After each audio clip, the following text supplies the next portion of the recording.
O título da nossa mensagem é A Igreja de Atos e a Igreja sem Atos. Por que igreja sem atos?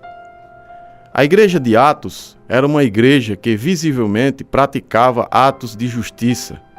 O Evangelho de Cristo era intrepidamente vivido, ensinado e pregado. Nesta época, os convertidos buscavam verdadeiramente o Senhor das bênçãos e não as bênçãos do Senhor. Mas hoje em dia, a igreja está cada vez mais institucionalizada e cada vez menos espiritualizada.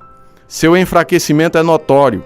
O esfriamento é incontestável no que diz respeito à causa do reino de Deus. Pouquíssimos ainda resistem chorando e gemendo, como que em dores de parto, em prol do avanço do Evangelho de Cristo. Membros de igrejas estão sucumbindo na fé. Estes estão abandonando o verdadeiro Evangelho e abraçando o sincretismo religioso. Pastores e líderes de igrejas estão indo às ruas não para erguer a bandeira do Evangelho de Cristo, mas para lutar por causas sociais. A igreja não pode ser omissa às necessidades do povo, mas ela deve buscar em primeiro lugar o reino de Deus e a sua justiça, como nos diz Mateus 6,33. Não é um simples protesto que vai influenciar o mundo que jaz no maligno, segundo está escrito em 1 João 5,19. Apenas o Evangelho de Cristo tem o poder para converter corações corrompidos. Felizmente, há uma promessa para todos aqueles que ainda perseveram na doutrina dos apóstolos. Também eu te digo, tu és Pedro, e sobre esta pedra edificarei a minha igreja, e as portas do inferno não prevalecerão contra ela. Mateus 16,18.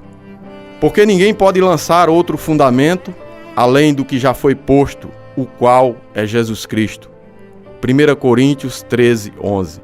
O fundamento da igreja não é Pedro, nem Paulo, nem Apolo, e nem tampouco a bem-aventurada Maria. O fundamento da igreja é Cristo, solos Christus. Se a igreja perseverar na sã doutrina, na comunhão e na oração, Deus promoverá um verdadeiro reavivamento, seguido de grandes sinais e maravilhas no meio desta geração. O texto base da nossa meditação de hoje está em Atos dos Apóstolos, capítulo 2, versículos de 42 a 47, que assim nos diz: E perseveravam na doutrina dos apóstolos, e na comunhão, no partir do pão e nas orações. Em cada alma havia temor, e muitos prodígios e sinais eram feitos por intermédio dos apóstolos. Todos os que creram estavam juntos e tinham tudo em comum. Vendiam as suas propriedades e bens, distribuindo o produto entre todos, à medida que alguém tinha necessidade. Diariamente perseveravam unânimes no templo, partiam pão de casa em casa e tomavam as suas refeições com alegria e singeleza de coração, louvando a Deus e contando com a simpatia de todo o povo. Enquanto isso, acrescentava-lhes o Senhor, dia a dia, os que iam sendo salvos. No versículo 42, assim nos diz: E perseveravam na doutrina dos apóstolos e na comunhão, no partir do pão e nas orações. Neste versículo, vemos os três principais fundamentos que fortaleciam a igreja de Atos: a doutrina, a comunhão e a oração. Hoje em dia, o estudo bíblico na maioria das igrejas está com baixíssima frequência. Os cultos de oração quase não mais existem.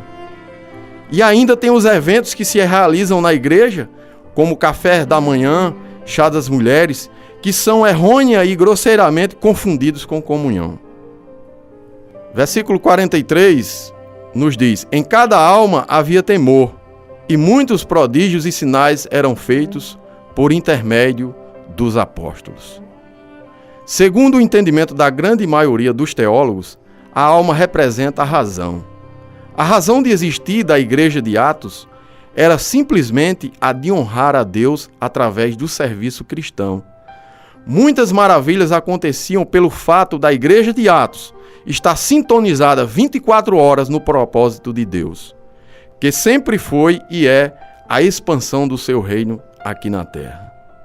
Versículo 44, assim nos diz: todos os que creram estavam juntos e tinham tudo em comum.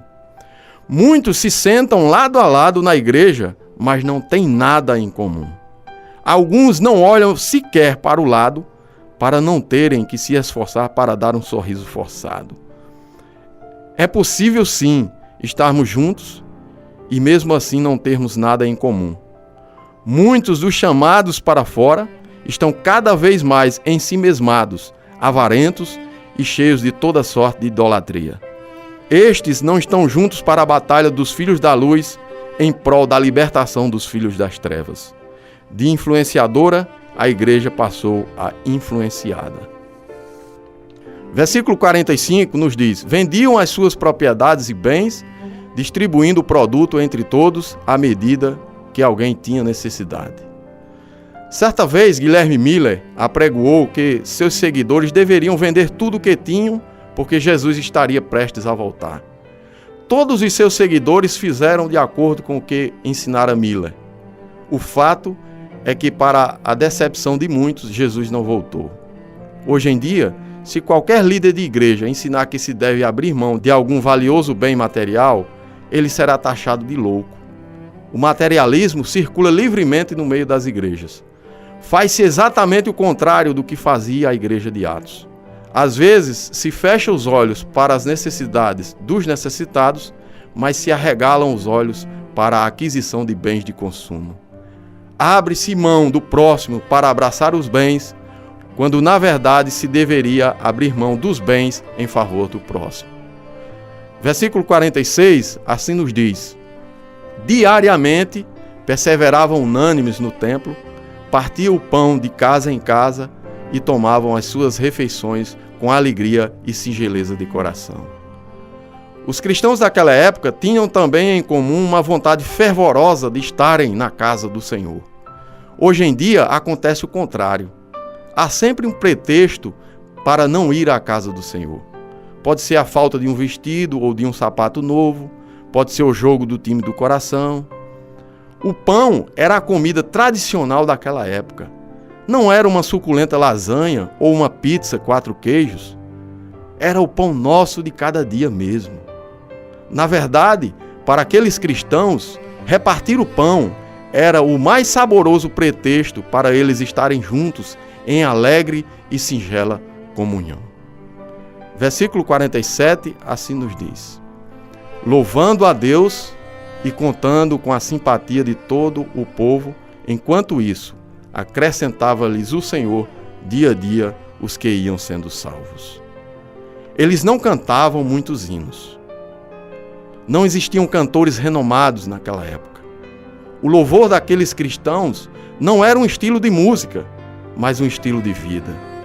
A vida daqueles cristãos expressava claramente a presença do Pai, do Filho e do Espírito Santo no meio deles.